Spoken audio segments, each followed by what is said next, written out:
Hey everyone, and welcome back to Joey's Retro Newscast. It is Friday, so here's all of your retro handhelds, retro gaming, and gaming news. Just a quick heads up to anybody that is waiting for it, I got my tracking yesterday for the Retroid Pocket Nova, so that is on the way for review. However, it is a Unexpress, so it is going to probably be like 2 weeks or so. I'm hoping it arrives at some point before retails ship, so that I can actually get a review out before that, but it might be dicey. I talked to a few other creators. They had the same 4PX, whatever, Unexpress. I don't know why. Retroid used to do DHL. That's how they've always shipped things. So it's a one-off scenario here that they're doing Unexpress for the first time that I can remember. But anyways, I'll have a review out whenever I have it in my hands, and we'll talk about the Retroid Pocket Nova at that point. For now, let's talk about news. Azahar version 2126 release candidate 3, so this is a pre-release, it isn't stable, is now out. But this has actually big changes. Azahar, of course, being the 3DS emulator on PC, Android, wherever. The big change here is there's a new setting called Simulate 3DS GPU Timings. That apparently fixes Luigi's Mansion 2 Dark Moon. For anybody that doesn't know, Luigi's Mansion 2 Dark Moon on 3DS for emulation has been a long-standing problem. You can't emulate it properly. With this new setting, according to the Azahar devs, it should be at least playable. So if you want to try it out, try it out. There are other cool things here. We now have multiplayer rooms on Android. So if you want to play multiplayer, you can. Also, there is now an in-app update checker for the vanilla build, which is what you should be using. Nobody should be on the Play Store build. So you want to be using the vanilla build, and it looks like they are doing in-app updating as well, which probably means that the Obtainium link for this won't matter in the future, but for now it still works. It'll kind of be like Vita 3K, where it tells you there's an update, then you go and open it, and it's like, I can do the update for you. And you're like, okay, cool, thanks. So you can leave it. Game Native version 1.1.1 pre-release is now out, so this isn't stable yet. With it comes a few actually cool things.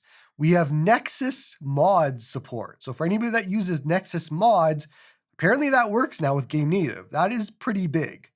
Multi-controller support. So if you want to play multiplayer and use multiple controllers, it's in there. Also, Steam Collections. This is a big one for me personally. I have a lot of things sorted by Steam Collections. That is apparently in here as well. Once again, this is pre-release, Game Native being the PC emulation on Android emulator, whatever you want to call it. It's not stable yet. So I would suggest just maybe waiting for stable builds. These are just to tell you what is coming up, and you can install it if you want, but just wait for stable. Sharp MU is now out, and this is a PlayStation 5 emulator for Windows, Linux, and Mac OS. I've heard that there's a few different games that are booting to like title screens and all of that, but obviously a lot of things are not playable. Mostly, you've probably heard through all the different stories online that this exists and that it's probably coming, and that's the good part. So PS5 emulation is being worked on, is something that will exist pretty soon. I say soon, it's still going to take a few years likely, but it is something that is being worked on, and that is pretty cool. So get ready for PlayStation 5 emulation. I am personally not excited about PS5 emulation because I have a PS5 and I could just play those games there. And it's still weird for me when it comes to a modern system being emulated, like Switch. It's still a weird situation to me. I've done videos on Switch emulation. I've showcased it, all of that, but I don't emulate Switch. I use a Switch. So it's a very weird thing when it comes to emulating a current console, which is something we haven't had to deal with, minus weird cases in the past until the Switch, really, in all honesty. So I don't know. How do you guys feel about a modern system being emulated? I'm sure there's a lot of people that are just like, I want my free games, whatever. But like going beyond that, it is a little weird, right? Am I the only one that feels that? I don't know. Next story. RPCS3, the PlayStation 3 emulator, is saying that they are close to running without Sony's firmware.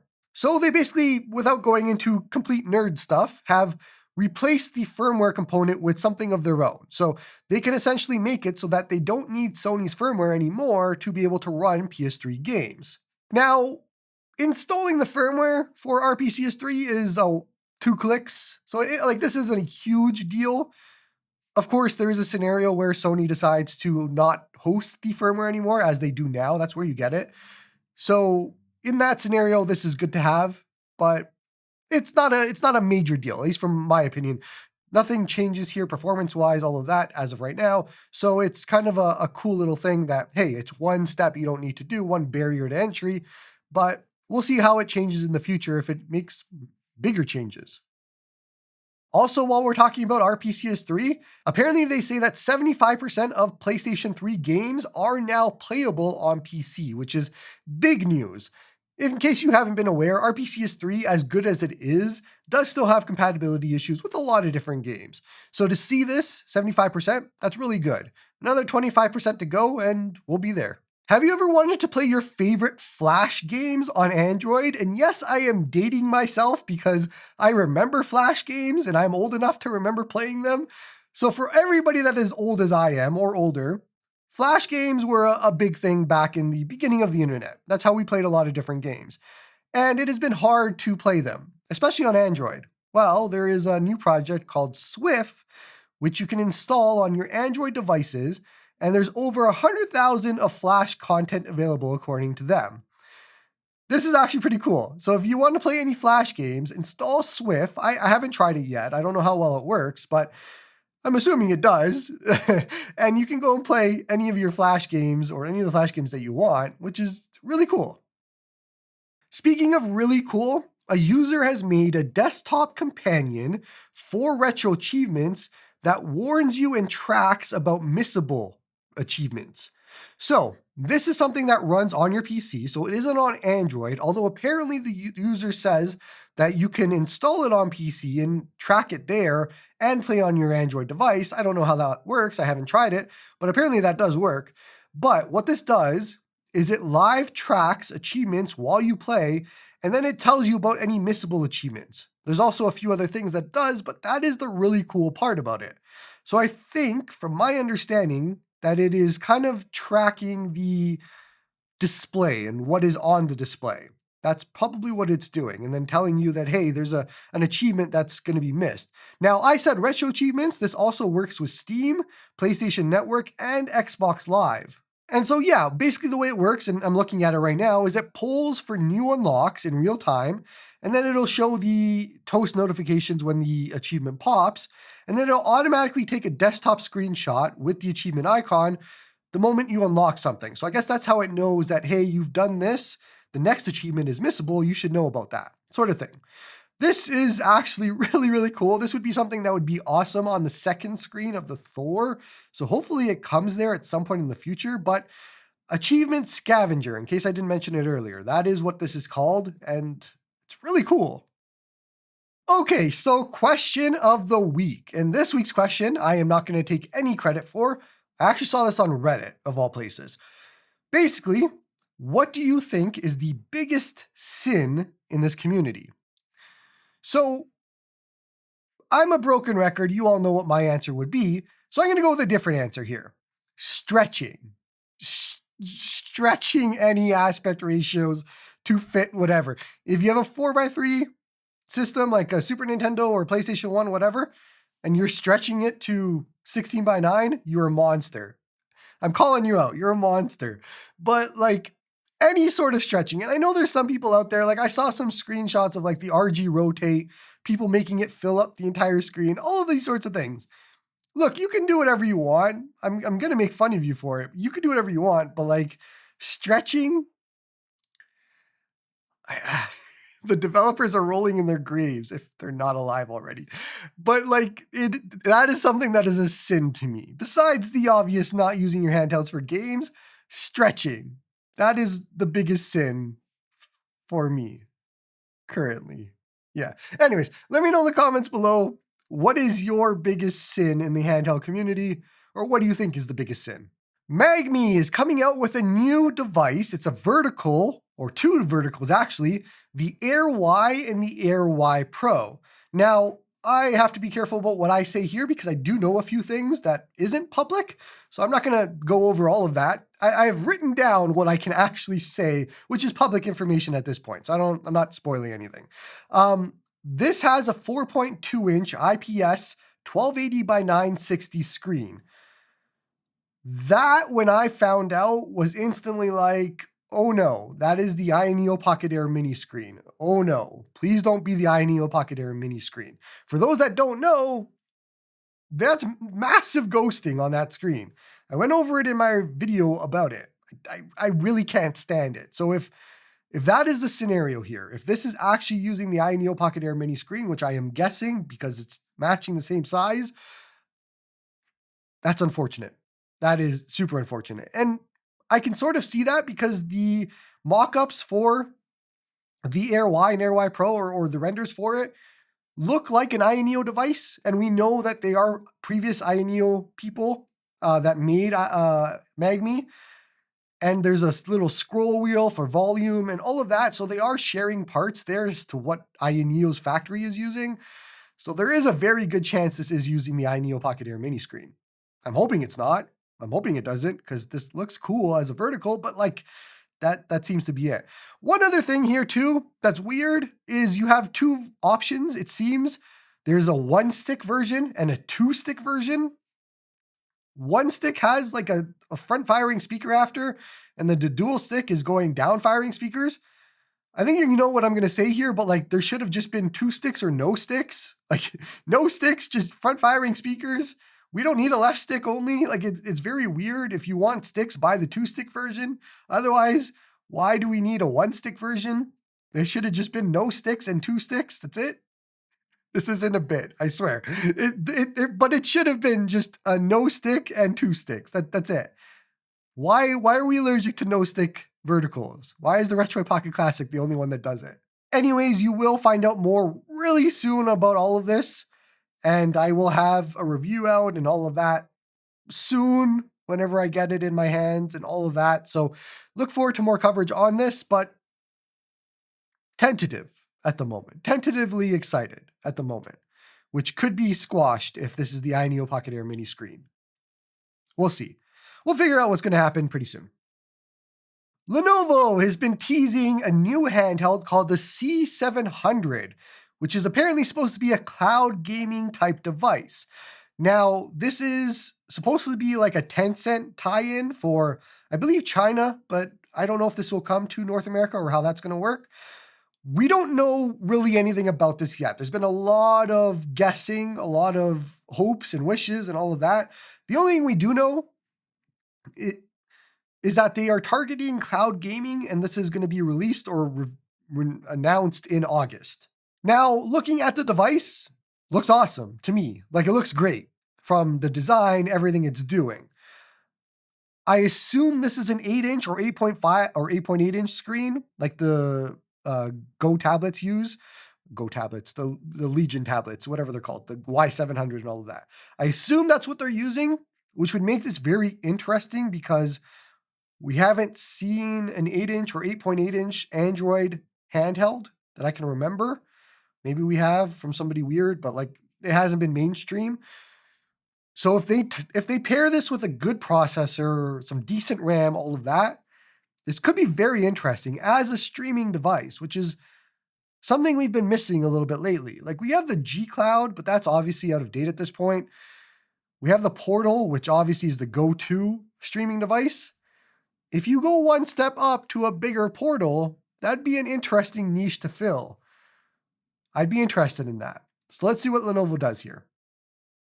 Next up is news that makes me very happy, but Asus has confirmed that the ROG Xbox Ally X20 is going to be sold standalone, not just in a bundle. So if you remember, this was an upcoming X20 with the 7.4-inch OLED screen, all of that. So it's an Xbox Ally with an OLED screen, all of that.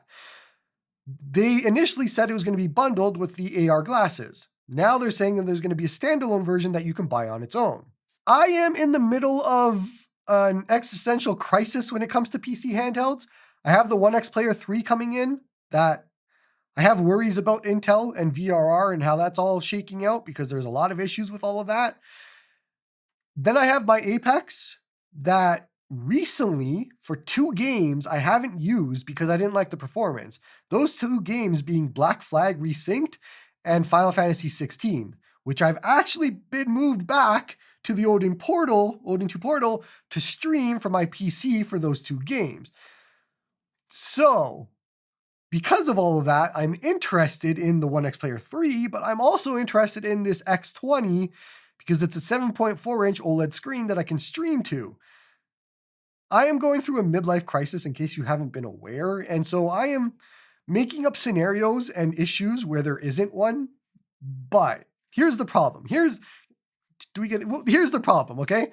The Apex has issues streaming. For whatever reason, I've run into this bug with GPD products, my older 1X Player F1 Pro, now my Apex. When you stream to it, there's a lot of hitching and weird stuttering that I can't fix. However, I don't have that problem on any of the Asus allies, and I feel like other main OEMs like Lenovo and all of that, from what I remember. So, not having being able to stream properly to the Apex severely limits that. Means that I'm going back to the Odin 2 portal, which streams perfectly. That means that now the Apex is starting to look shaky a little bit. Like, I bought it, it's supposed to be super powerful. If you can't run some games, why don't I just go back to streaming? Which was always my thing in all of my reviews for the Apex. I never really told anybody, go buy it. It was always like, this is awesome. If you have the money, buy it. But like, for any normal person, you should stream. I might be heading back that way now. The One X Player X3, or One X Player 3, is going to be competing against the X20 for me on what streams better. And then what can I use portably properly? This is going to be a very weird situation for me. I'm going into all personal stuff here. Personal handheld stuff. I don't know where I'm going to end up, but this is me talking it out with all of you that are watching. Stay tuned for Joey's existential midlife crisis about PC handhelds. We'll figure this one out at a later date. Next story. MagicX has said that they have developed or are developing a custom 3.3-inch 4x3 OLED screen. Now, on its own, that's awesome because I want to see more smaller devices. 3.3-inch, a little bit smaller than what I would want. 3.5, 4-inch would be what I would aim for, but I don't hate it. So a 3.3-inch smaller device, that'd be pretty cool. What I don't like is their next statement, which they said they're thinking of a D7300 chip and priced at under $170. That I don't like. That I don't think they should be doing. MagicX has no business being in the $150 plus, $100 plus range. That is not their niche. That is not where they survive. They need to be under $100 in that range, where they've been throughout this entire period, where they got successful with the Mini 040, where they've been successful with the 028, all of that. Like, just make a 028 with the screen. It'll be the 033, but like, you know what I mean. Make a clamshell with 2 of these screens. I don't know how much this screen costs, so I'm spitballing here that we can get this under $100, but like, there are better options for them here. Even if they did a dual screen 3.3-inch OLED 4x3 at $150, that would be better than whatever they're considering here with the D7300. So MagicX is the king of announcing designs and not products. So like, this could all just be scrapped even by the time I put this up. But like, MagicX, if you're listening, I don't think the $170 range is where you want to play. I don't see it. I don't see anybody jumping to that. With all the competition that exists in that price range, I don't see it. There is a lot less competition in the under $100 market. Besides the AliExpress world with its R36S clones and all of that, a good brand in that price range should do well. And I think that's where they have to stick to. It's just my opinion.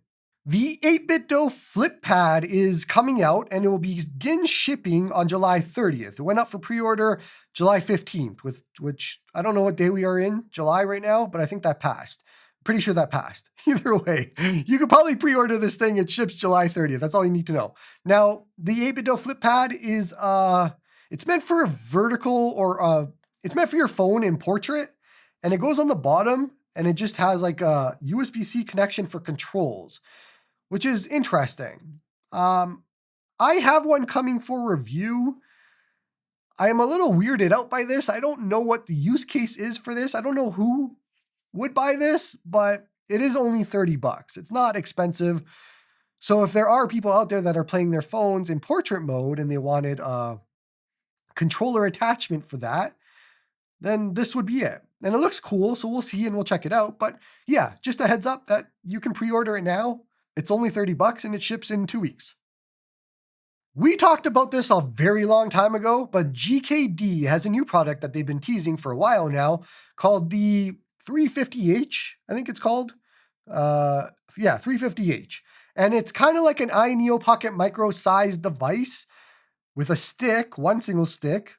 And the rumor is it has an analog pocket screen, which has been a rumor that I haven't seen confirmed as of yet. This looks really sleek, looks really cool. The entire thing is metal, including the buttons and D-pad and everything, which apparently is causing an issue with the creator of this in developing it. So they're running into issues with it being metal. I don't know why they would have used metal buttons and D-pad, but they chose to for whatever reason. I am very interested in this.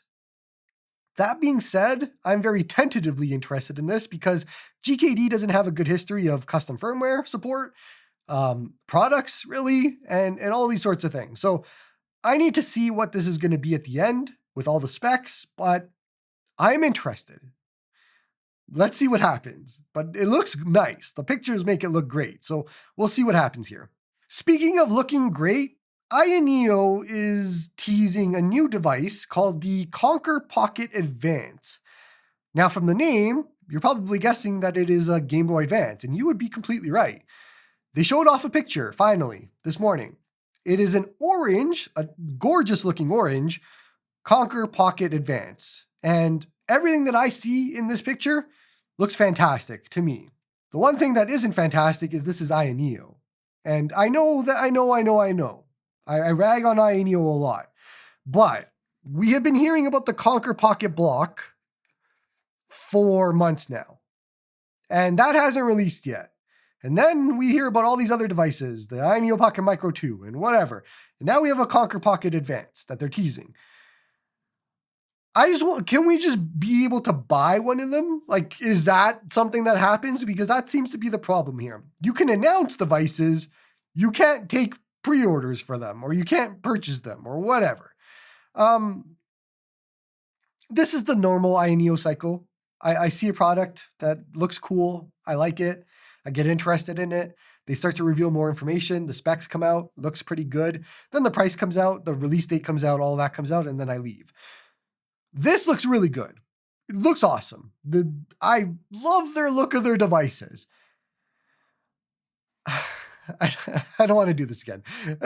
I do this too much. I'm sorry, iNeo. But like, help me help you is what I want here. Release the Release the KONKR Pocket Block first. Like, let's get that out of the way before you start talking about a whole other device, because you're just muddling it all. Like, I don't get it. But like, anyways, this looks great. Not much else to say here. Okay, and let's talk about the Play Retro Games Club just quickly. We grew exponentially this week.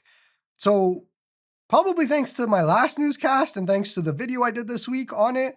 But welcome to everybody that joined the Discord to play some retro games, because holy moly, we grew quite a bit. So there's a lot of new users. Maybe you're confused on what to do.